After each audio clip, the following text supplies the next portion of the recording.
Hello everybody, it's Ian from Conversy, and obviously this is going to be a review for BioShock Infinite. Let's dive right into this. So first we'll just go over the pros of this game. This game is visually stunning, like phenomenal. The graphics are really nice. They really flow with the game, they're really nice for it. And yeah, that's really nice graphics. Another pro, the graphics. Oh, I just said that. The storyline is pretty good. I like the storyline, but a con, it's short, and the storyline's too short that it's not worth $60 because there is no multiplayer. So I'll go over the cons now. Like I just said, the storyline is short and there's no multiplayer. It's like I just said, they should make a multiplayer because the storyline is just, the campaign is just so short that it's not worth $60 unless there was a multiplayer. So yeah, I would not buy this game until the price drops from 60 to like $40 or $30. Unless you're a big fan of the game, then go for it right now. But yeah, don't buy it if you're just a casual gamer. Don't really play this game, not really a big fan of the game.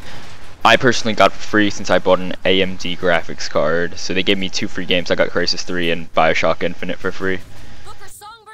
Another con is this game is way too easy. There's no challenge at all. The guns, they're way overpowered, and the guns are actually really boring to use. The only guns that I find fun to use are the Gatling gun, the pistol, and the hand cannon. 2 of those are pretty OP guns, but I don't know. There's only 3 guns that I find fun to use. The guns are pretty boring. The enemies are just way too easy. There's no challenge whatsoever, even if you're playing on hard. Considering that Elizabeth or Anna, if you beat the game, spoiler alert, gives you freaking ammo, salts, health every 5 seconds. And the weapons do a shit ton of damage. You can do shit like, yeah, yeah. The game is just way too easy. And Sheila, it's just, yeah. The game is pretty too easy. There's no challenge. You don't even really die in this game. Anna or Elizabeth just revives you. And yeah, the enemies in this game, there's basically just have your regular people.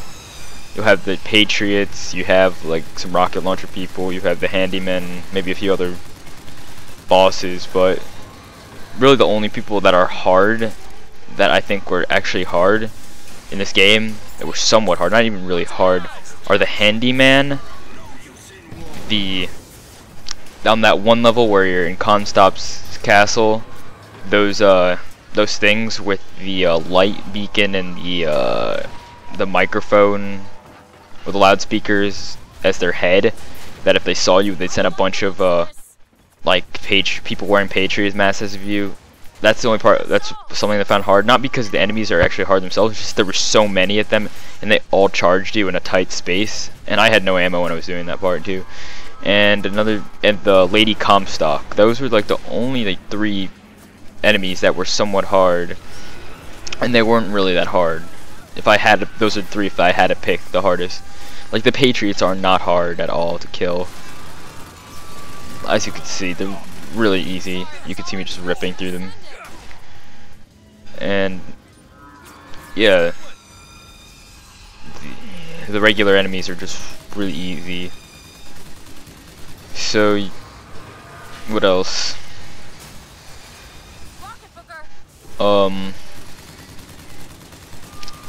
Another con, like, oh yeah, I mentioned it was too short. Those are really the only cons and pros of this game. There's really not too much to do once you beat the game. It's very boring once you beat it, because obviously there's no multiplayer, like I mentioned, and unless you're gonna buy the DLCs, and I don't feel like buying the DLCs because I feel like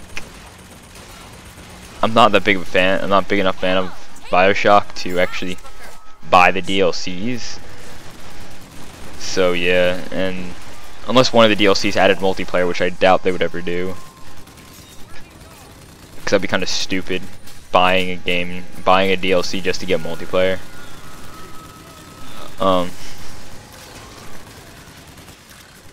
See me just tearing through these guys. I didn't die once while trying doing this part. It's so easy, and I'm playing on medium right now. This is the difficulty that the game is on. It's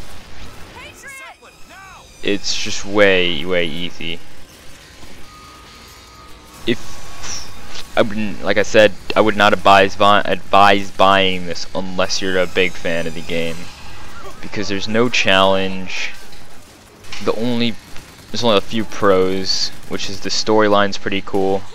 It's pretty mind-fucking actually, but the storyline and the graphics, which are not, and graphics aren't always a good reason to buy a game. So yeah, that's all I have to say. Bye.